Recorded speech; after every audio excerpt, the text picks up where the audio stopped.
Grand Rising and Shining Radiant Souls. So today's daily card is from the Mary Magdalene Oracle by Megan Watterson.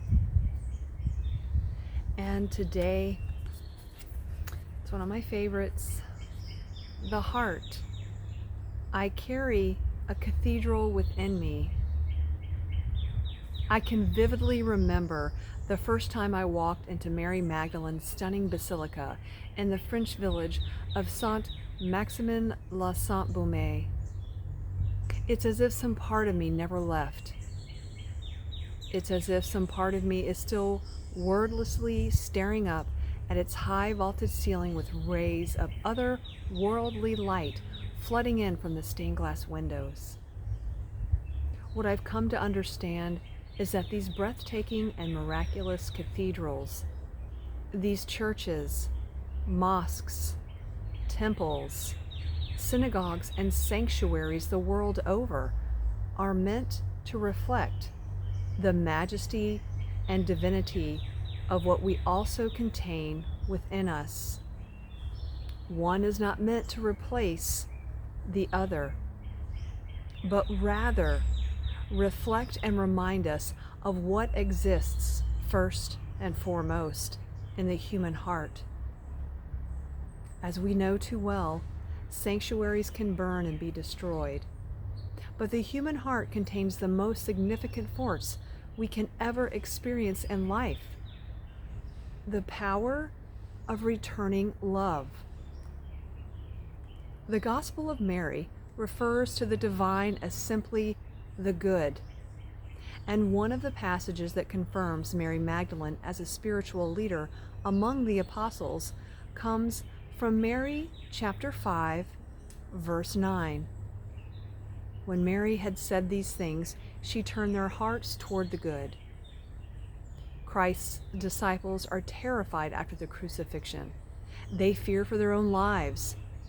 They are now persecuted by the Roman Empire and will be executed if caught. Mary tenderly embraces each one of them. She calls them brothers and sisters, compassionately reminding them that they are a community, a family. And she reminds them that Christ's grace remains amongst them, sheltering them. She suggests that instead of fearing what might happen next, they can praise Christ for unifying them. This presence of love that Mary becomes and remains in the face of fear and terror demonstrates the transformation she has undergone because of Christ. She has entered the cathedral of her own very human heart so that she can share the vast love it contains to everyone around her. She becomes the most powerful force we can ever be for ourselves and others. She becomes the presence of love, which is the good within every one of us. The Soul Voice Meditation. What does it feel like to know that I carry a presence of love within me?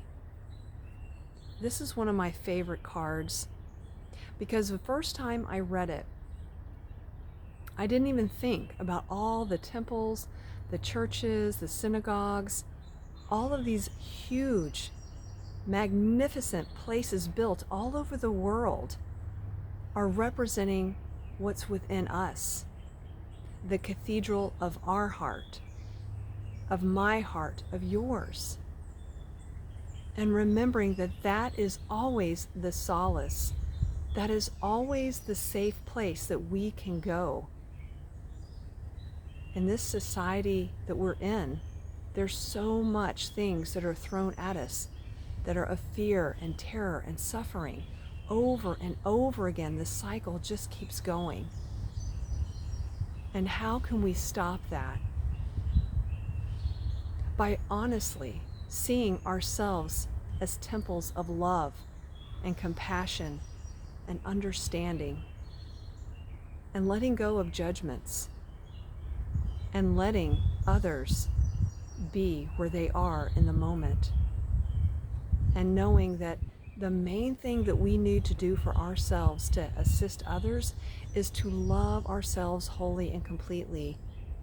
That doesn't mean putting our head in the sand or ignoring things, but we do not have to let it affect us and to close our beautiful cathedral doors.